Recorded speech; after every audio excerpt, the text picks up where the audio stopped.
when you actually get elected and money still plays a role, and you kind of get to see how it plays a role without directly playing a role, if you know what I mean? Yeah. That is more disturbing to me than the campaign itself. Because you have some well-meaning candidates who are able to raise money from grassroots, from people they rely on, and then they get on. And there's something happens where they just aren't able to perform or do the things that they would do, or at least stand on them. And that, to me, is really problematic and probably turning people off about politics. Yeah, that's a really good point, because you can spend a lot of energy in persuading people to vote, and then if they vote, they get the person they want, they don't deliver, not going to vote. What's the point, right? And especially in Virginia, we have an election every year. There's voter fatigue, right? So it becomes really challenging in that sense. And you make a really good point about it worked with you at a local level, but in some ways, you can just spend a Saturday morning in Alexandria at like the farmers market and meet an incredible number of people. That's true. You could. You can't do that as a statewide candidate. It's very hard. There's no one place you can stand and have everyone come to you. No, not at all. I mean, I think that's an important element of campaigning, and maybe some candidates are moving away from that because of the distance they have to travel. But I think it's still a worthy cause to do it. It's just be difficult to do it, in every county, every locality. It's very challenging. So in this moment of democracy under stress, you've said you are hopeful about America for democracy and rule of law, but what keeps you hopeful? Well, I know the rule of law, right? I am a practicing attorney, and one of the interesting things that they taught us in law school first year or so is this quote from a Shakespeare play where they say, the first thing we must do is kill the lawyers. Now it's funny and people joke about it, laugh at a lawyer expense, but really what that highlights, as they teach us, is to dismantle the state. Yeah. You have to get rid of the people who will protect it. And lawyers in that sense, although funny, is an important aspect. And if you notice now, the trend is, when all things fail, people rely on the lawyers and the judicial system to kind of balance. And that's what I love about democracy, right? We have that checks and balances, and we have to maintain that. So I am hopeful in that sense that where the legislature and the executive branch fail, the judicial will kick in, and hopefully things will kind of rebalance themselves. And that has worked traditionally. We had, some interesting characters before, and the court always rebalanced, and the courts were able to see kind of the writing on the leaf and rebalanced us. Now we are in a different territory, but I still remain hopeful about democracy in that sense. And it can be alarming to see it happen. But what disturbs me the most about our democracy is dark money in the democracy or in a political system, and the results that come out of it. You may have heard about this study that came out, I think, about 2014. It was titled Testing American Political System, Elites, Interest Groups, and Average Citizens. And they've looked at roughly about almost 1,800 policies and bills from like 1982 or 1981 to 2002. And what they basically concluded is that, legislation tends to follow the money. Yeah. So when the wealthy and the elite want something, especially when their interests converge, they will get what they want, and the average citizens do not. And that's disturbing, and I think it's probably more pronounced now since Citizen United, the decision by the Supreme Court allowing, almost a lot of money, not almost, but basically dark money into our elections. So that does disturb me. If you look at what most Americans want, we're talking about like partisan issues here, right? Parental leave. Over 80% of Americans support that. Right.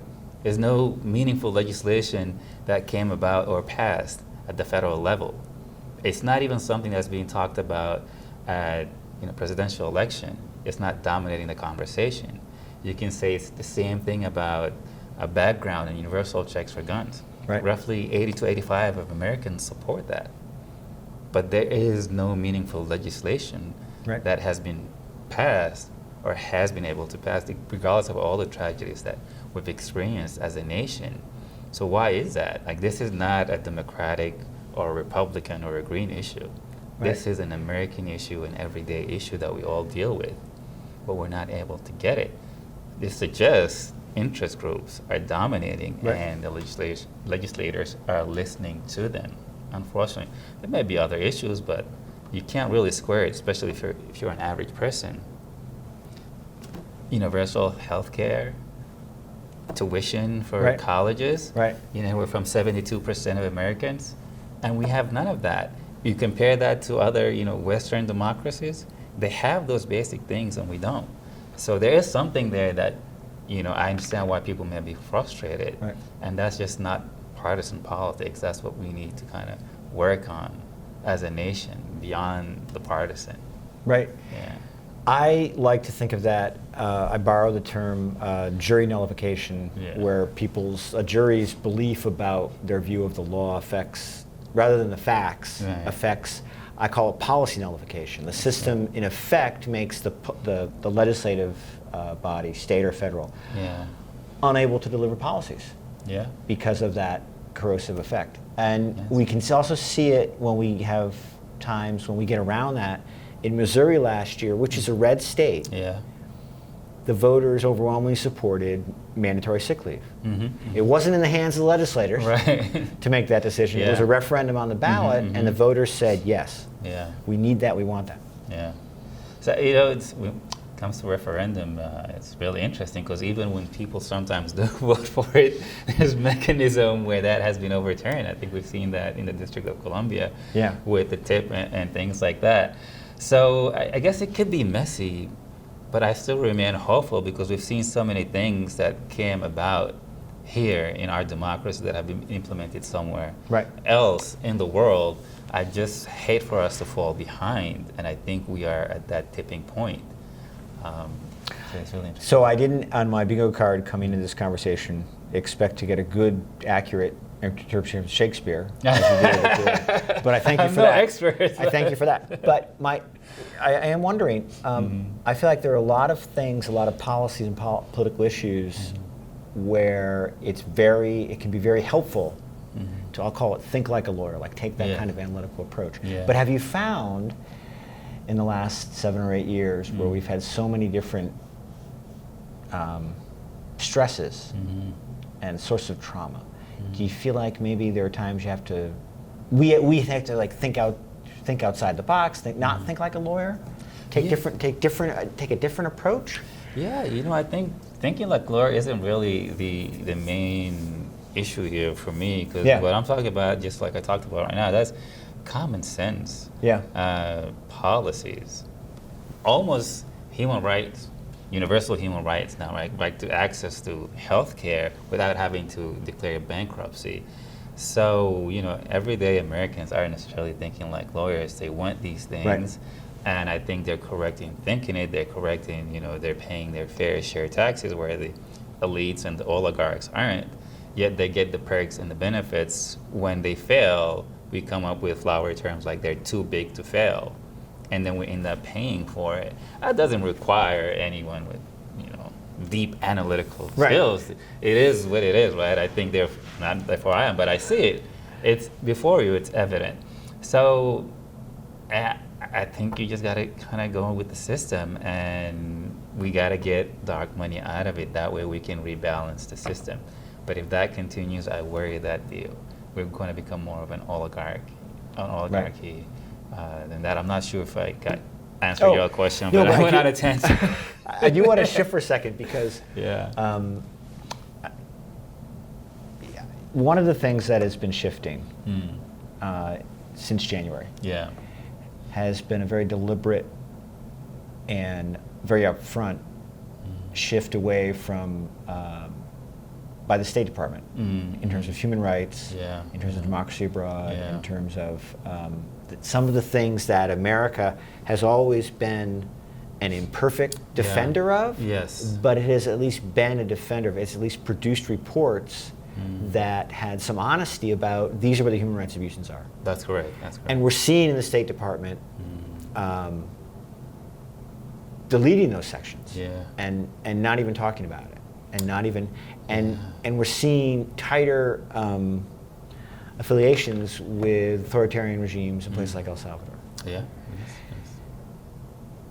What are, can you talk about what you see as some of your concerns or fears from what the U.S. is doing now? Yeah, so it's a really interesting pivot in a conversation about democracy as it relates to foreign policy. Right. And I've just heard reports this morning about reorganizations of the State Department where they're going to be potentially moving things around when it comes to humanitarian rights abroad and things like that, which could be a huge loss to the United States on so many levels, especially when it comes to our foreign adversaries, but we're not going to get into that right now. What really concerns me, I am a child of immigrants. I came from Sudan in Africa. And Sudan has been really experiencing a lot of trauma the past few years. There's a major war going on. One of the parties leading it is the Rapid Support Forces. It's a militia that's basically been terrorizing the country, destroying just almost everything and committing the most atrocious crimes. In fact, very late in December or November, the Biden administration deemed this militia as committing genocide in the Darfur region in Sudan. Doesn't get more horrific than that. Right. Unfortunately, around the same time, we had the president of the United Arab Emirates come to the White House, greeted by the president, and then reaffirmed and declared that the United Arab Emirates is a major defense partner in the region, when it's in fact a major destabilizing entity in the region. It is also not a democracy. They've never seen a democracy. Right. He basically is a king and does as he wishes. But he is also providing material support to the militia that I talked about in Sudan, which is committing genocide. We're providing the weapons to the United Arab Emirates. Some of them end up in Sudan, unfortunately, to commit this genocide. So it indirectly, if you will, ties us to that. And that just goes against our values here as American, as our democracy. And that kind of frustrates people here and abroad as well. And we just can't make sense of it. And that has to stop. We have to be consistent in our stands when it comes to democracy and human rights. And if we also don't, we risk losing our place in the world, which would be a loss to us, which will impact us economically as well. So it all comes together. I don't want to lower it down to economics, right. But there are people behind it who are suffering. Right. And we are playing a role in that, whether we like it or not. And it just doesn't get a lot of coverage. Most people aren't even aware of what I just talked about. So that, to me, as a Sudanese American, is heartbreaking. Right. To see that, the nation that I love and I've served in so many ways, indirectly contributing to a genocide in my home nation. It's heartbreaking. And it's not just in Sudan, but other places as well, where our foreign policy fails to reflect our values. It's a similar issue when the Congress fails to reflect our policy choices. That's true. It's showing that they're not representing the people, and there probably is following the money. Probably explains a lot of that. Yeah, money is the root of all, as you know. We really have to sit back and rebalance and think as how we got here, what made this nation a great nation, right? And the men who built it, whether you agree or disagree with some of their policies and stances, and the people who are leading it now and how far they are removed from those men intellectually and as statesmen, and where that can lead us. So that, to me, is also a huge kind of underlying. There is a lack of intellectual or also state men or women leadership when it comes to this position. And that could lead to some of these wild policies that are not fully thought of, and how they will impact us long term. And I worry about that. And I would also tie it back to for the last 20 or 30 years, Americans have had there's a certain, I'm going to call it a myth because of the reverence in which they hold. Right. What they call the greatest generation, right. The generation that fought World War II, defeated fascism. Yep. But the reason we let that, I call that a myth in some ways, it was very real, but we haven't lived up to where they led us. Right. You know, right after World War II was the Universal Declaration of Human Rights. Right. And when we fall short on supporting that and standing for that around the world, we're falling short on honoring the people that got us there. That's true, and I think if we look back at the civil rights movement, MLK was basically kind of said exactly what you echoed. You know, we have laws, and they profess these beautiful, flowery things that made us a great nation, but they didn't apply to all people. Right. And that was the fight then, and now I think we are beginning to pick that fight up again. Unfortunately, I thought we were past that. So, I mean, you know, it's, and this is where I kind of go back to why I'm hopeful as an attorney. That's just my point of reference. So sorry. That's fine. I don't hold it against you. Right? I'm no longer a politician. Going back to that, you know, is the law applies to all, right? That's why Lady Justice is supposed to be blind, right? Which isn't always the case if you look at some of the studies that come out, especially when it comes to criminology. You and I talked when I was on council about I think the First Act or the First Step Act, right? Right. Right. So yeah, you know, you're hopeful that the law will come into play and balances things and applies equally to people. But if you begin to get into, you know, this dictatorship sort of mentality where the law applies, you know, only if I like you, if you agree with me, you begin to move away from those values that are enshrined in our Constitution.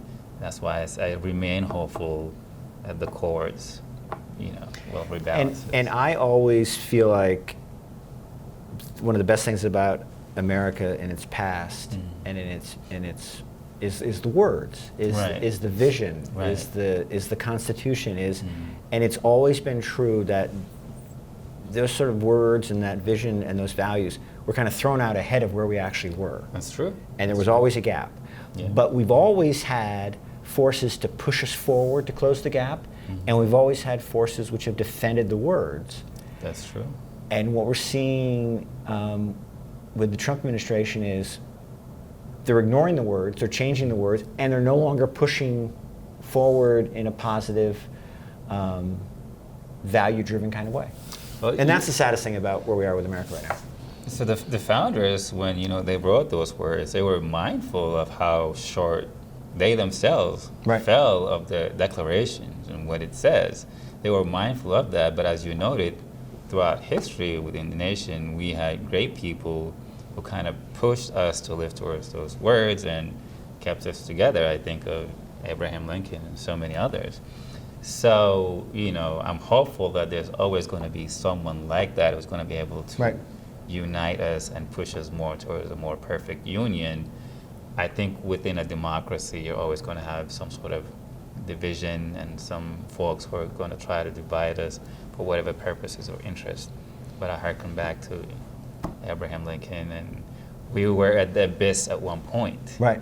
And then we pulled up, and I'm hoping that, you know. I'll just to refer to MLK again, I think I'm not going to get the quote right, but it's something about redeeming the promise. We need to redeem the promise of America. That's it. We need to redeem the promise that was made and never kept for so many people. Yeah, that is true. Where do you think we're heading right now, though? Oh, yeah. I'm optimistic because I feel like I have no other choice. Okay. But I have a lot of concerns about what's going to happen next. I don't. Yeah. I'm really concerned about the next couple of years. I was born in 1960. Right. Grew up during Watergate. You know, was a teenager during Watergate. So I saw at the time the system confront a president who was not following the law. Right. And the system worked. And the last 8 years, as those challenges have been made, I've seen such weak responses from the system, from the courts and from Congress. Compared to what you compared to the 1970s. That is interesting. Not entirely weak, but overall, a real statement of not being obsessed with the checks and balances. And so that's what worries me.